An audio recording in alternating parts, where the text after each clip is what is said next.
We're continuing today our series on the family seminar. Part 2 is called Preserve Your Family. Preserve Your Family.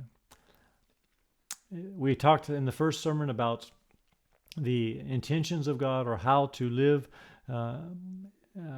as a family, what God intended when He created the family, that we might express God's goodness and that love and that union that Christ wants to have with His church. And the very process of the family brings us to that. As we learn of His intentions, we begin to do better on earth. And as we do better on earth, following His will, following His plan, we find ourselves closer to the heart of God. And so today, preserve your family. Now we're going to talk more about the technical side of things, but we're going to hold to the old principles, the very basic principles. And we're reading from Ephesians 5, which gives us an ideal, the ideal, and then we're going to go into some technical things that can be done. Ephesians 5:25 says, "Husbands, love your wives, even as Christ also loved the church, and gave himself for it, that he might sanctify and cleanse the church with the washing of water by the word, that he might present the church to himself, a glorious church, not having spot or wrinkle or any such thing, but that it should be holy and without blemish." And so the family, God's ideal for the family, is a pointer, is a sign pointing to the ideal union that the church is going to have with Christ. And so therefore, it's God's intention that the family be that true representation of the spiritual reality. And so we're going to deal with this moment of how to keep ourselves on the path, because it is a path. It's not going to happen with a flash. It's not going to happen with with a marriage, with just having a wedding. It's not going to happen just because that we had a baby together. That's not going to guarantee anything. We need to work on preserving our family, and we need to depend on the grace of God. And usually the ideal, the beauty of the marriage crumbles in reality, in practice, because of repeated offenses that usually consist of small symptoms that have a deeper root problem. For example, any marriage counselor would say one of the most common problems in the marriage is the man likes to sleep under an open window and the woman would prefer it be much warmer. Or but that's not what the counselor hears. The counselor hears, "He doesn't respect me." How doesn't he respect you? Well, he just leaves the window open even if I don't like it and it's uncomfortable, and he doesn't care. He just goes to sleep like I'm not there. So why does he need a wife if he can live without me, without my heart, without my mind and soul? So the question is how to take care of these things, how to occupy a position of faith that has practical support, that shows itself in life practices. The family will not be preserved automatically just because God is the institutor of the family. God's grace is available, the understanding is available, the power is available, the love is available, but we must make steps. We must occupy a place of a believer. And of course, when we talk about this, we instantly get into all kinds of questions. Well, what if we became Christians after we were already married? And basically, we can almost think it's a mistake because, wow, we fight all the time. Or some people have, being a Christian, they've married an unbeliever, and then now the question is what to do. Or both were Christians and sought God's will and prayed it through and fasted and married in the center of God's will, and they still have problems. Can you imagine that? Well, this is the way it is, and we need to understand that there's no reason to lose our position of faith just because of technical problems. And so, therefore, we come to this place where we have to realize that sanctification is one of the main elements of, it's the playing field of our marriage. It's one of the main accomplishments that God accomplishes through the marriage, because He's leading us toward His ideal, where there is no blemish, where there is no spot. And the English Bible adds the word wrinkle. There's no wrinkles, which is a sign of wear and tear. I've seen, one time I was talking to a pastor, and I was just visiting the church, and the pastor pointed to a couple And he said, this couple they came from a different state and they just showed up and they really want to be active in the ministry.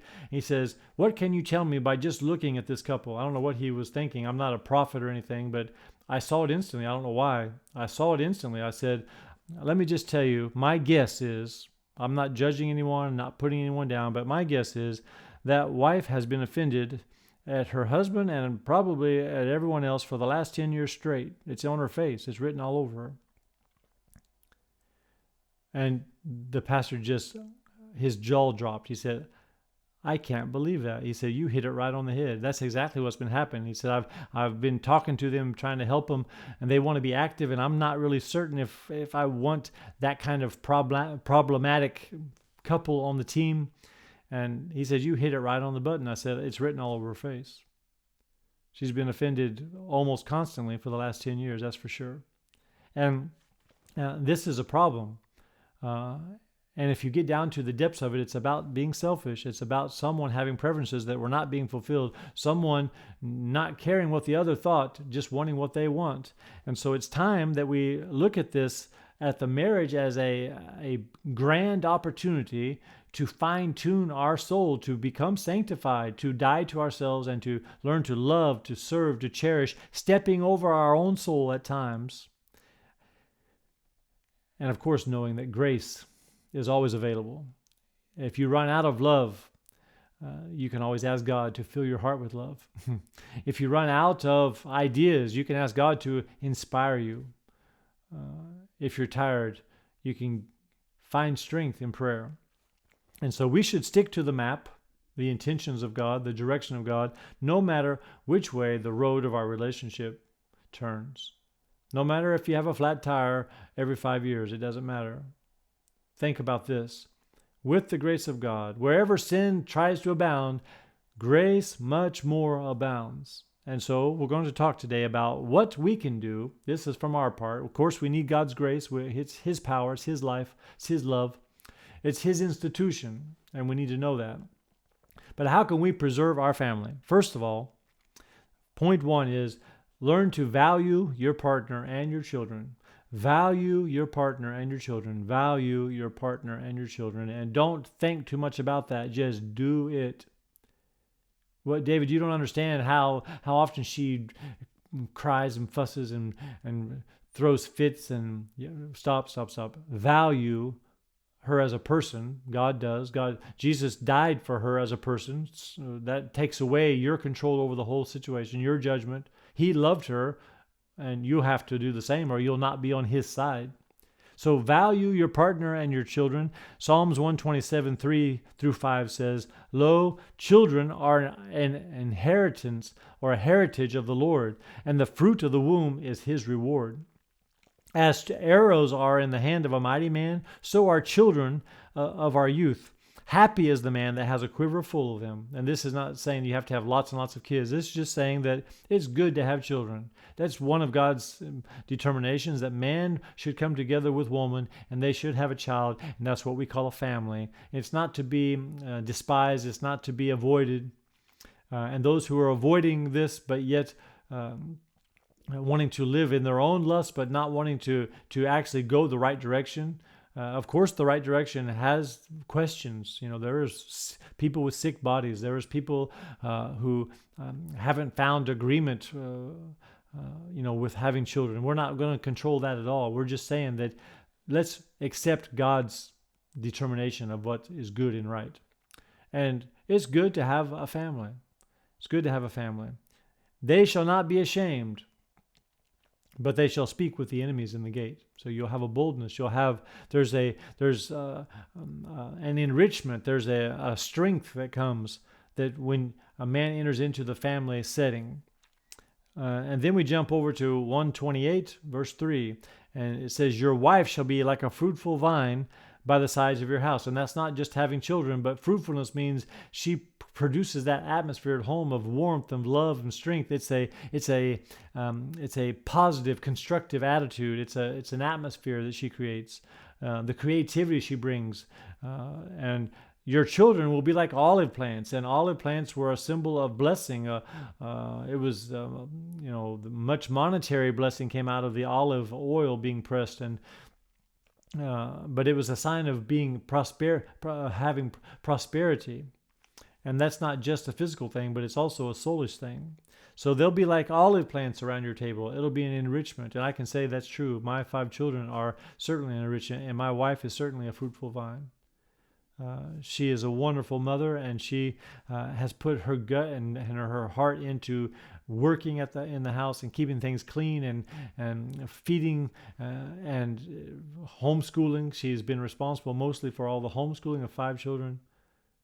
And we need to learn to value those characteristics.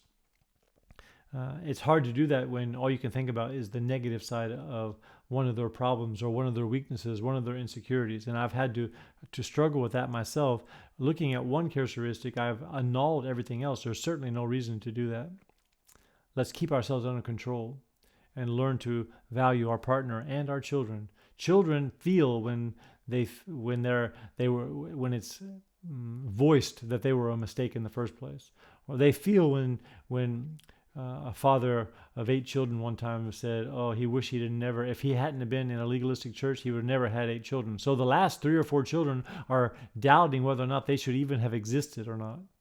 And of course, that causes problems, that causes questions, that causes a weakness in the unity of the family. Honor, value the person and the abilities and the gifts, and don't stumble over their weaknesses. We all have them. Proverbs 31, verses 10 through 12. Who can find a virtuous woman? For her price is far above rubies. The heart of her husband safely trusts in her, so that he shall have no need of spoil. The heart of her husband safely trusts in her. Learn to trust your wife. Let her have some place in the home to set up things the way she likes it. She will do him good if he's trusting her, if he's giving her room and valuing her as a partner and as a mother and as the love of his life. She will do him good and not bring evil all the days of her life. She'll return. There'll be that answering love, that answering honor, that answering respect. Ephesians 5:28 through 29 says, So men ought to love their wives as their own bodies. Men ought to love their wives as they love their own bodies. Whenever my body's tired, I give it a rest. Whenever my body's hungry, I give it food. Do I have the same concern and care for my wife? Do I watch and see if she's tired? Do I give her a break? Do I help her do some of the chores if I see that she doesn't have time to do it all? He that loves his wife loves himself, because what you have is what you give. For no man ever hated his own flesh. And that's true. Why can we despise, or why can we have negative thoughts about our wife then?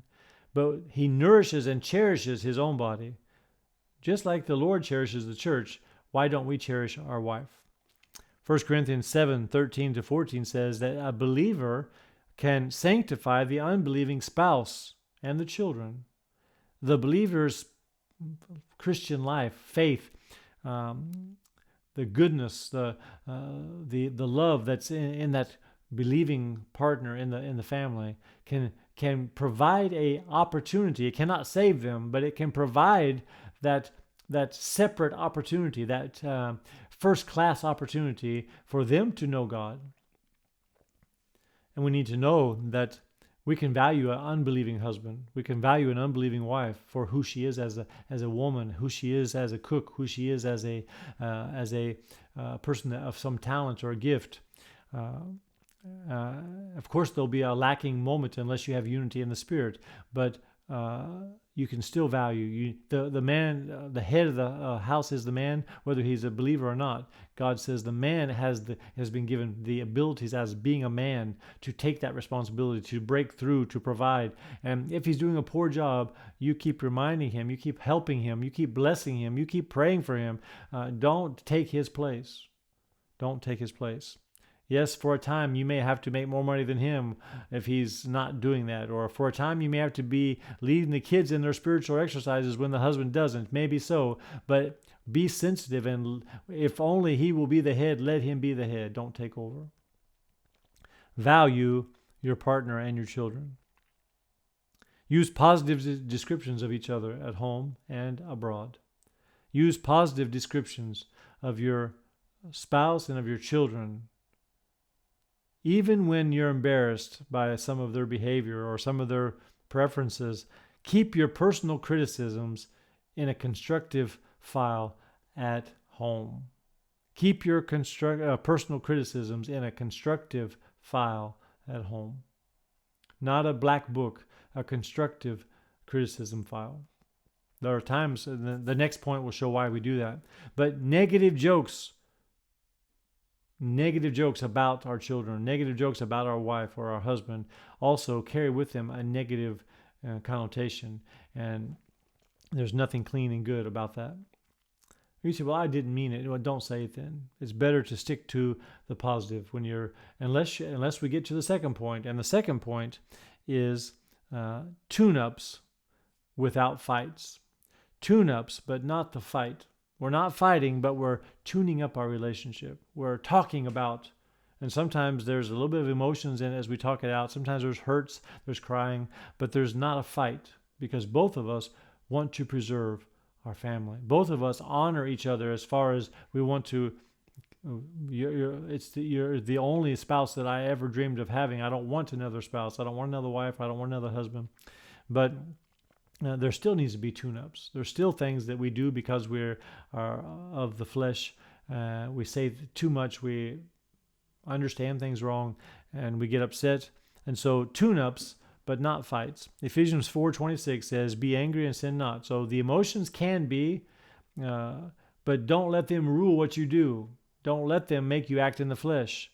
Your angry emotions. Of course, we get frustrated when something's not done right, but don't pour it out in misplaced aggression. Let not the sun go down upon your wrath. Take care of it today.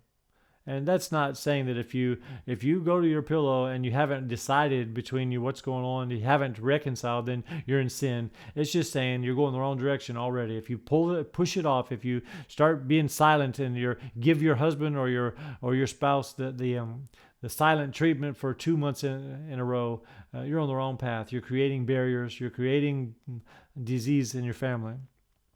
So reconcile as fast as possible. Some questions cannot be decided in one argument. Sometimes it takes years for one side to realize the other one was right all along. Sometimes it takes years, but you can at least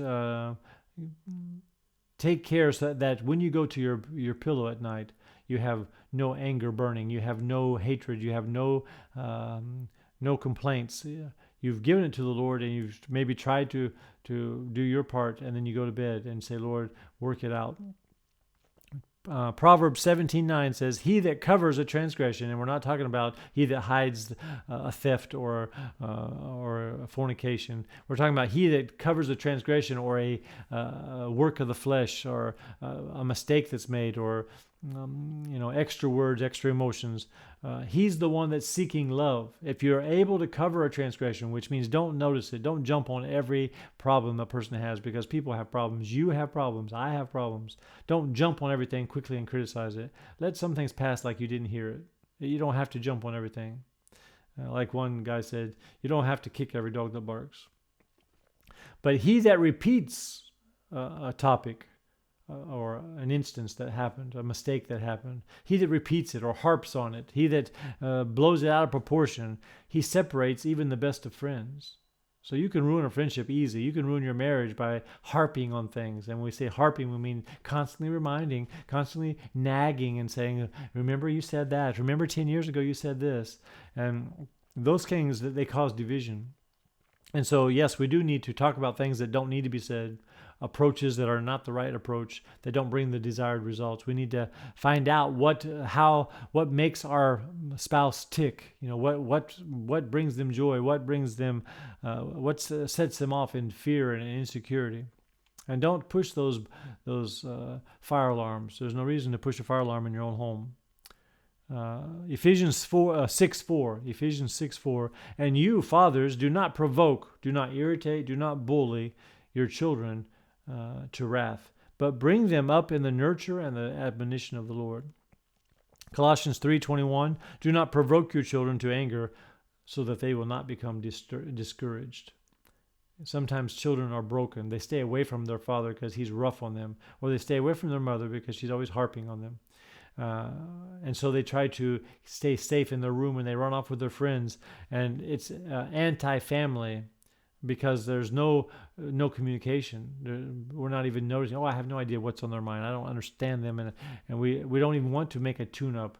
Later, it'll turn into a fight. Later, it'll blow up in your face, and that's what'll happen. 1 Corinthians 7 verses 3 through 4 says, "Let the husband render unto the wife due benevolence, or that which is due to her." The good parts of the marriage, the enjoyments of the marriage, which is also the intimacy, sexual intimacy, and not just that, but also when the wife wants to talk and the man wants to lay on the couch and sleep, give to the wife what is due to her. She needs someone to talk to. She needs someone to listen. Maybe she needs flowers, or maybe she'd rather have you fix the toilet that's been leaking for 5 years. I don't know.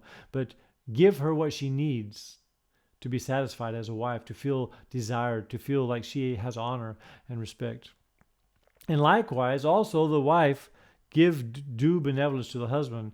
And this brings up issues that we don't want to go deep into. But for example, there have been situations where the wife has a strong card where she punishes the husband by not allowing the husband to touch her body, not allowing there to be intimacy. And in that way, she says, "I'll not let you rule over me. I'll not let you have what you want, and I'm not getting what I want out of this marriage. You're not talking to me. You're not including me. You're not showing your love to me." And so it goes on to say the wife does not have power over her own body before God, and the husband, but the husband does. That means if he has a need that is in the sexual realm or in the other realms as well, the psychological, and maybe just hands to help. The body of the spouse belongs to the other partner, to the counterpart. And of course, there doesn't need to be any misuse in this. Oftentimes inside the marriage, within the confounds of marriage, there's still violence taking place. The man is forcing himself on the woman sexually, or the man is psychologically pushing the wife in the corner, making her shut her mouth and just do what she's told. Or there's also these things among the children, the parents with the children. There's psychological, there's putting them down and destroying their very person, their personality. And sometimes there's physical abuse and sometimes sexual abuse as well. And so we need to realize that this is what we're reading the Bible to see what is the healthy marriage of, and this is what we want to preserve. Preserve the healthy elements of a family, and you'll preserve the technical connection of the family. 1 Peter 3:7. "Likewise, you husbands, dwell with them," the women or the wives, "according to knowledge." In other words, you're going to have to study your wife. You're going to have to find out what makes her tick. You're going to have to find out what's pleasant to her and what is upsetting. "Give honor unto the wife," which means lift her up, speak in a way and act in a way that she feels like she's special. She is the weaker vessel, and so don't make her work, carry loads as heavy as you would carry, go as fast as you would go, or take as many hits as you would take in life. Protect her. There are also the problems with the woman that gets out from under the protection of the man. She's not following her husband. She's doing her own thing, and she wants the husband to put his stamp on it, and he won't because it's not even in context. There's those things as well. But in general, if the woman is in her place, the man needs to honor that. He needs to let that be known to the children that they have a wonderful mother, and let it be known to other women that my wife is good to me. She satisfies me. I'm totally distracted by my own wife. I'm not looking anywhere else. I don't need anything from any other woman other than just as a sister in the Lord. That's important. That's important that we would understand this. Dwell with him according to knowledge, giving honor. Because it goes on to say in 1 Peter 3:7, as being heirs together of the grace of life. So there's this equalness as far as the the eternal reward as far as being full-fledged Christians. The woman and the man, they have their individual walk with God, and they have their together expression of faith as well. And if there's hindrances here, if there's accusations, if there's carefulness here, there will be hindrance in your prayer. And so we have this thought that starting from a clean page, no matter what has happened before, just learn to value, learn to think, write it down if you have to. Think about all the good you receive because you have a wife. Think about how your life would be without a wife or without a husband. Value your partner and your children. Value them concretely, value them in concrete ways. Speak it and let your actions show it. And then, of course, there's always room for tune-ups. That's the playing field of life. It's we all make mistakes. We all forget things. We all do things even our own way in stubbornness. Learn to say, I'm sorry. Learn to forgive. Don't get into fights. Give up to each other and allow your wife or your husband to form who you are. And then the third thing is, once you get into this regime, once you get into this cycle where you're basically taking care of business, you're walking before the Lord, you're doing your part as a husband, as a wife, as a child in the family, then enjoy the process. And that sounds sort of psychological. No, it's not. It's God's intention that the church would be joined to Christ, and there would be mutual love and joy and just an ecstasy about being together, about being in one unit. It should be the same in the family. We should enjoy being in the family context. We should enjoy doing things together as a family. Our family can't watch a movie together. We all have different thoughts about what movie we should watch, and we can't go to the beach together because I don't like to go to the beach. We can't. But there are times where we're doing something that we all love to do. We love to have guests, and all of us love to have guests. We eat better, and it's joyful, and there's testimonies, and there's sometimes we get to singing, so we love to take trips together. We took a trip not long ago to Poland, and we had such a wonderful time as a family. Enjoy the process. Ecclesiastes 9:9. Live joyfully with the wife whom you love all the days of your life. Live joyfully with her. What does that mean? That means enjoy yourself. That means relax. I have trouble walking with my wife because she has short legs, I have long legs, and I'm walking normally, but I leave her behind. And so I'm having to really concentrate on tiptoeing. But I need to learn to walk with my wife. And she said that several times, and I'm just really, it's hard for me. But I need to learn to live joyfully. And why do we do that? Because this is your portion in life. This is your portion. It's the part that God has given you.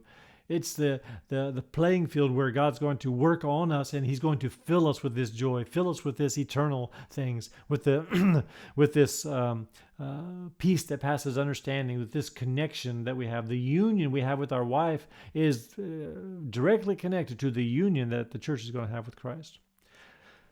Proverbs 5:18 through 20.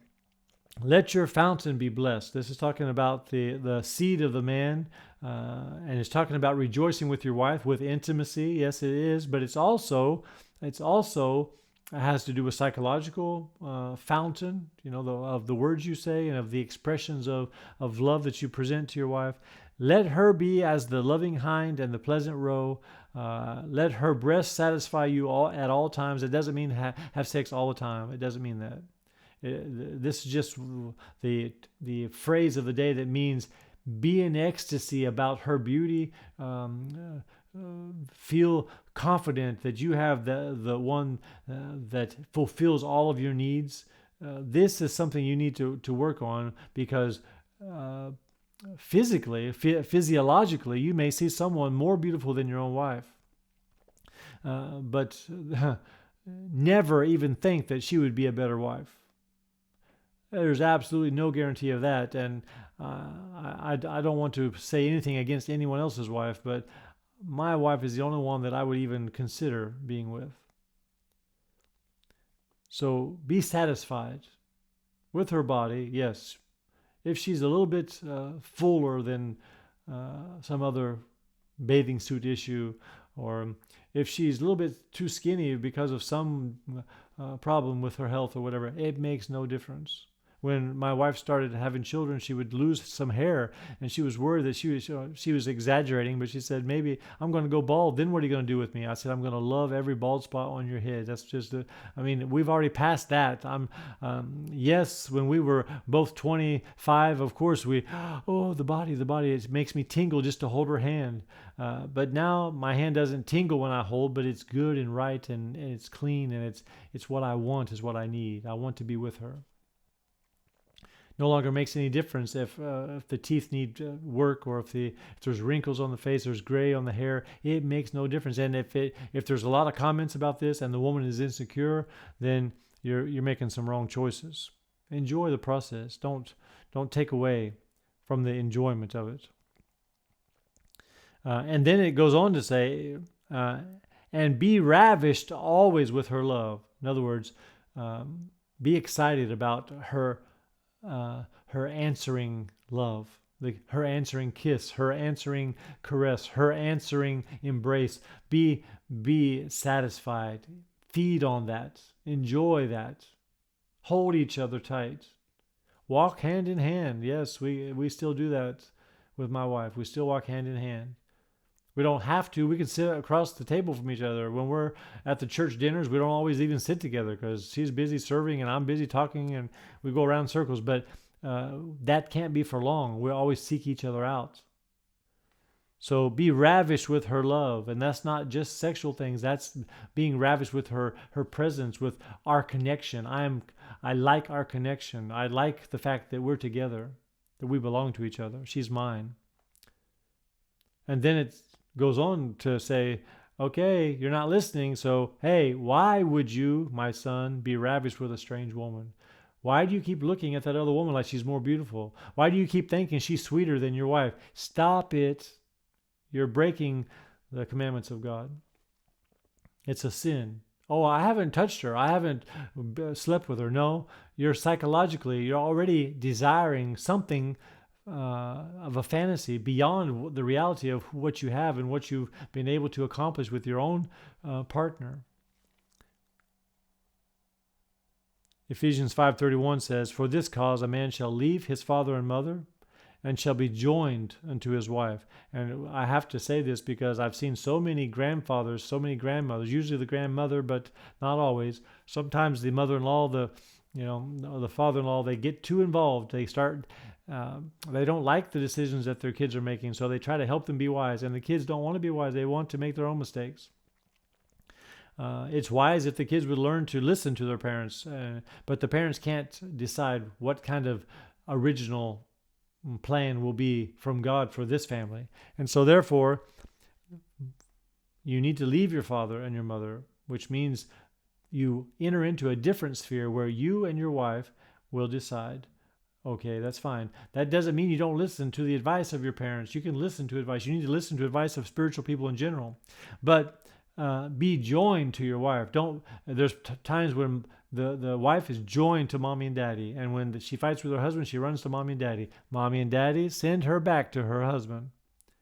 She's got to figure it out with the one she lives with. Well, he's not like my daddy. Well, I'm sorry, but once you have made your choice, God's grace is sufficient. And sometimes it's the man who runs to mommy and daddy, and the woman has to wait until he grows up and comes back. And so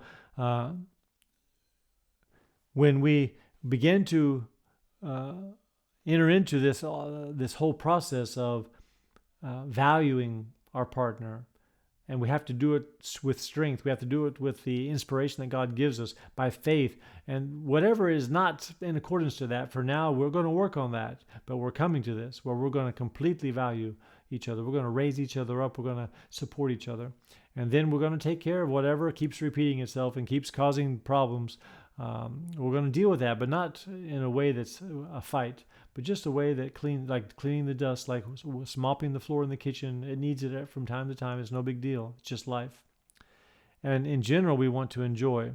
And so I want to just make a little, maybe it's a little humorous list of questions that God was answering me years ago when we were having a little struggle between us, differences between the thinking of man and woman, differences between the Slavic wife and the American husband, maybe whatever it was, mostly the man and the woman thing, I would say.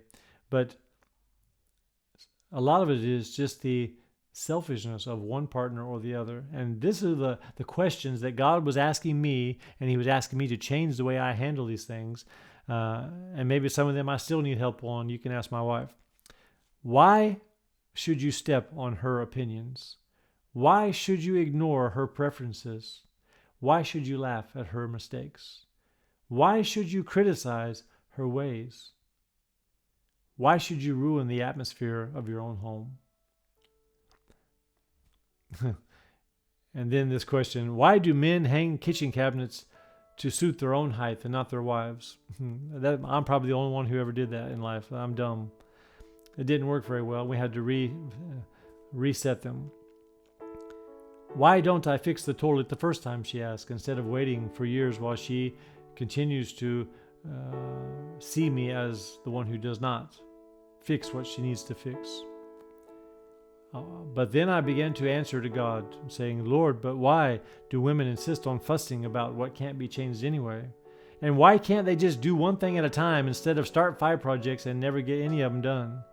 Why can't they understand that the most important thing when you come home from being in town or being somewhere, the most important thing when you first come home is to go to the refrigerator and eat? Why can't she understand that? I have to fix my own snack.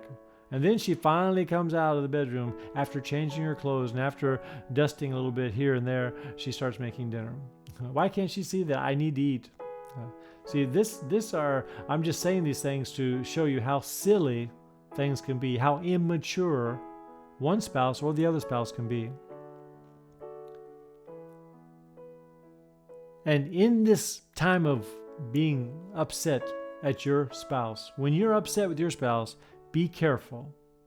This is my warning to end this with. If you want to preserve your family, you want to value, you want to have proper care for adjusting things, you want to enjoy the process, then when you have complaints, when you have something that irritates you, remember, light talks and shallow dealings with other women or other men create fantasies that they would be easier to live with. Light conversations, light contact, shallow dealings, like you just meet them at church, you talk and have a few words to say,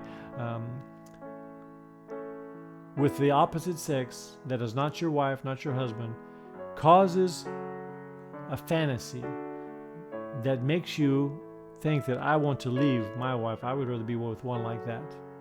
That's ridiculous. That's ridiculous, and it's sin. Turn from it. Be categorical. Occupy a place of faith. Value, preserve your family, and you'll see that you'll come through whatever storm might be, whatever problems might be by nature or by circumstances, by sickness, by finances, by ministry, workload. You will find that in the end you'll enter into a place where you truly can say, the Lord has been so good to our family. He has kept us and He has enriched us, and we give Him all the glory and all the praise. In Jesus' name. Thank you, Lord Jesus, for your goodness. Thank you that you can help us to preserve our family. Yes, the fall of sin has done its work, but the grace of God has come to make it possible. Fill our hearts with a desire to preserve our family. Make it first priority, and let nothing, especially those small symptoms that really have nothing to do with anything, let them be laid aside. Teach us to reconcile. Teach us to submit one to another, to enjoy each other, to honor each other, to serve each other. Let it be so strong that there's no room for those silly criticisms. Let us not live for ourselves, but live for the pleasure and the enjoyment of the other. Let that other one be happy, and we'll be happy as well in that picture. Thank you for your wisdom. Thank you for your word. Fill us now with these sound-minded thoughts that we might have a healthy family in Jesus' name.